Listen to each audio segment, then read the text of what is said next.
వచ్చి ఆగిపోయిన కేసు ఇంకా లేదు. అది కూడా అతను కూడా ఏమని పెట్టారు కేసు, సాక్ష్యాలు తారుమారని పెట్టారు.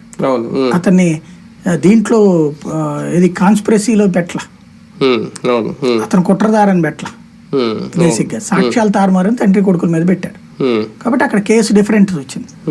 మెయిన్ వాళ్ళందరినీ వాళ్ళనే చూపెట్టారు. కాబట్టి ఆ కేసుకు సంబంధించి సిబిఐ ఇంకా చేయాలంటే ఆయన కేంద్రం జోక్యం చేసుకుని కథ నడిపించాలి మళ్ళీ.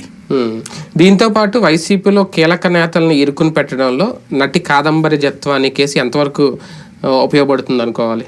ఖచ్చితంగా. అంటే ఇప్పుడు ప్రజెంట్ వరదలైనా, కాదంబరి జత్వాని కేసు అయినా, తిరుపతి రెడ్డి అయినా, ఇవన్నీ కూడా వైఎస్ఆర్ కాంగ్రెస్ పార్టీకి మీదన తెలుగుదేశం చేస్తున్న సర్జికల్ స్ట్రైక్స్. ఓ రకంగా ఆ స్ట్రైట్ గానే తగులుతోంది. వీళ్ళు తట్టుకోలేక వెలవెల్లాడుతున్నారు కూడా. ఇంకోటి జగన్ కు ఉన్నటువంటి యాటిట్యూడ్ ఓ పెద్ద మైనస్. అతను బయటికి రాడు, సమాధానం చెప్పాడు. ఇప్పుడు చంద్రబాబు ప్రతిదానికి రాజకీయం అంటే రోడ్డు మీదకి వచ్చేస్తాడు. ఆయన ప్రతిదానికి కౌంటర్ చెప్తాడు, ఆన్సర్ చెప్తాడు, నిలబడతాడు, సమాధానం చెప్తాడు. దాంట్లో ఎటకారం చేయి, ఏమైనా చేయి, వదిలేరు.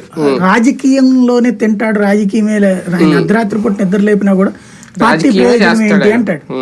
ఇప్పుడు మీరు అర్ధరాత్రి పూట నిద్ర లేపి సార్ ఇట్లా చేస్తే బాగుంటుందని మన పార్టీకి ఏం ప్రయోజనం అని అడిగే రకం.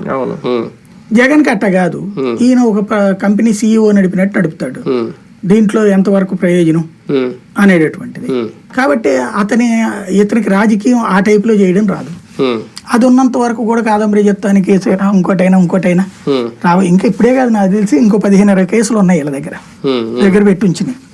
ఎప్పుడైతే మేజర్ ఇష్యూస్ ఉన్నాయో, మేజర్ గా చర్చ నెగిటివ్ వస్తుంటుందో అప్పుడు ఒక్కొక్క కేసు వస్తూ ఉంటది. కానీ ఒక రాజకీయ పార్టీ లేదంటే ఒక రాజకీయం కోసం తీసుకున్న నిర్ణయం IPS అధికారులను ఈ రోజు తలదించుకునేలాగానో, దేశం మొత్తం మన రాష్ట్రం వైపు చూసేలాగా ఈ కేసు చేసింది.